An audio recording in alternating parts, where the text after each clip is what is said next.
Forget everything you think you know about medieval medicine. This isn't the clean, orderly world of modern hospitals or even the herbal remedies you might imagine. Medieval healing was wild, desperate, and often bizarre. Picture this. You're so sick you can barely move, and the doctor hands you a vial of liquid gold. Yes, actual gold, melted down and meant to be swallowed. They believed it could cure anything, from a failing heart to a broken mind. But why? Where did this insane idea come from? And did it ever work? In this video, we will take you back to the medieval era to uncover the real reason gold was seen as medicine, the alchemists who pushed the idea, and just how far this cure went. Medieval people didn't see sickness the way we do. A fever struck as more than a virus. They believed it signaled the cosmos judging them, perhaps Saturn unleashing its wrath. Medicine revolved not around microscopes or biology, but around unraveling divine anger, taming unseen forces, or soothing vengeful stars. The body was a battlefield of spiritual and cosmic chaos, and doctors were more like priests than scientists. In this murky world of superstition, one thing shone above all else: gold. Gold was not just currency. It was holy, untouchable. It didn't rust, didn't tarnish, didn't decay. To medieval eyes, it was practically immortal, a metal that laughed in the face of time and death. They draped it on altars, buried it with kings, and wore it to ward off evil.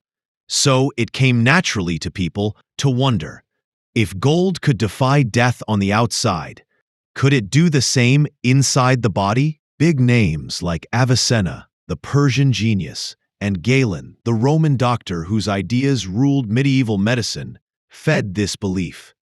They didn't just see gold as shiny metal. They called it a purifier, a substance kissed by the heavens. But here's the catch. Gold doesn't play nice. It doesn't melt in a kitchen pot or dissolve in the stomach. For centuries, this dream of drinking gold stayed exactly that, a dream.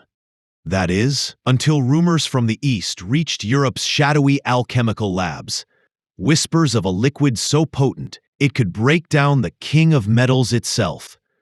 A terrifying brew called aqua regia, two words that meant royal water, and it was about to change everything. Medieval people believed gold could save a dying man if only they could find a way to drink it.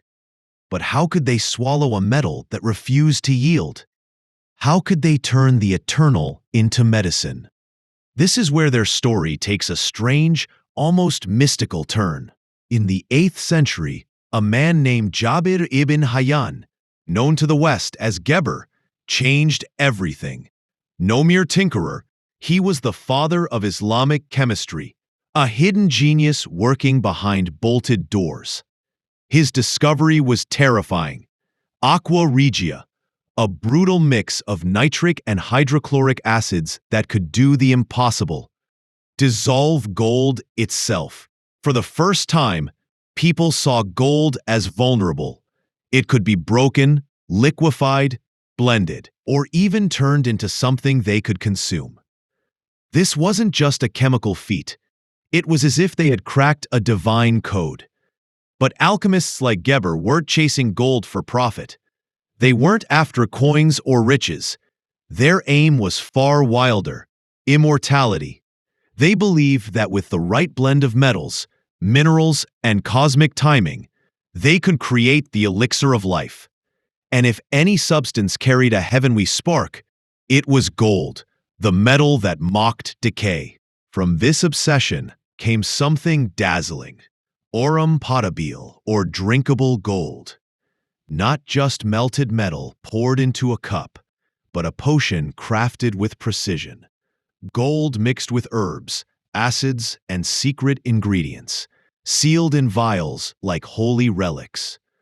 They sold it as the ultimate cure, a liquid that could heal any affliction. A 13th century physician swore, A few drops could mend a failing heart, drive out despair, or even reverse the toll of age. Scholars like Arnaldus de Villanova championed its power. Later, the renegade healer Paracelsus, a bold voice in the Renaissance, called gold a medicine of the sun, a force that could align a man's body with the stars. They paid fortunes, not for jewels or gold coins, but for a small flask of shimmering liquid they believed could restore life's glow to the sick. But the strangest twist? This golden potion flowed beyond the cups of kings and nobles. Who among them was truly drinking this golden potion? The answer might upend everything thought about their medicine. By the late Middle Ages, aurum potabile stood as far more than a hidden alchemist's experiment. It was everywhere, hawked in the glittering courts of kings, whispered about in papal chambers, sold in apothecaries from Venice to Paris. This shimmering potion had become a sensation.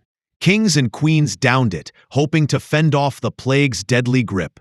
Popes swallowed it to chase away melancholy and madness. Nobles traded gemstones for a few precious drops. To medieval people, gold served as more than a cure. It held the power to purify their blood, fortify their hearts, and even reverse the ravages of age. Far beyond mere medicine, it embodied hope, bottled and shimmering. When the bubonic plague swept through, and doctors hid behind eerie bird masks while streets choked with the smoke of burning herbs, gold became a desperate bet. With no real cures, why not turn to the metal of the gods? People saw it as their last stand against death itself. But it wasn't just for plagues. They prescribed gold for epilepsy, infertility, even the heavy gloom they called melancholia, a darkness that smothered both mind and soul. Some took it quietly, sipping in private. Others made a spectacle of it. Drinking gold became a show of power, a flaunted defiance of sickness and age. But behind the shimmer, there was fear, hope, and a frantic need to control a world riddled with plague, poison, and chaos. And here comes an important question. Was the gold actually healing them? The truth was ugly. Gold in its raw form is useless to the body. Chemically inert, it passes through without effect. To make it drinkable, alchemists relied on aqua regia, a brutal acid that could dissolve the king of metals. If not perfectly neutralized, that same acid could burn through flesh as easily as it melted gold. People who drank these elixirs often paid a grim price: nausea, searing cramps, ulcers that tore at their insides, even internal bleeding in the worst cases. It got darker. The alchemical process was messy, and impurities like lead, mercury, or arsenic often crept into the mix. Over time, these toxins did their silent work.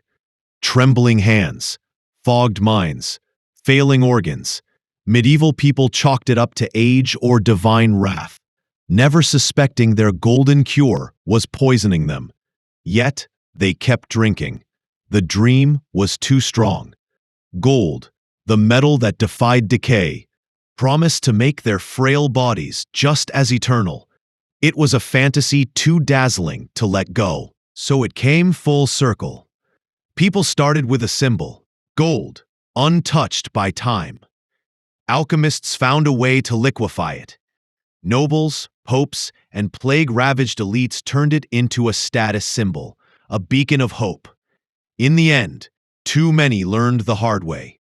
Their shining cure was often deadlier than the diseases it promised to banish. It leaves one haunting question, unanswered even now. Was this medicine? Or just desperation, cloaked in gold? Imagine trusting your life to a glowing, expensive liquid because you had nothing else. This was the reality for so many in the Middle Ages. And if you thought that was strange, wait till you hear how people tried to cure the plague by rubbing a live chicken on the wound. Hit subscribe so you don't miss that story. It's weirder than you think.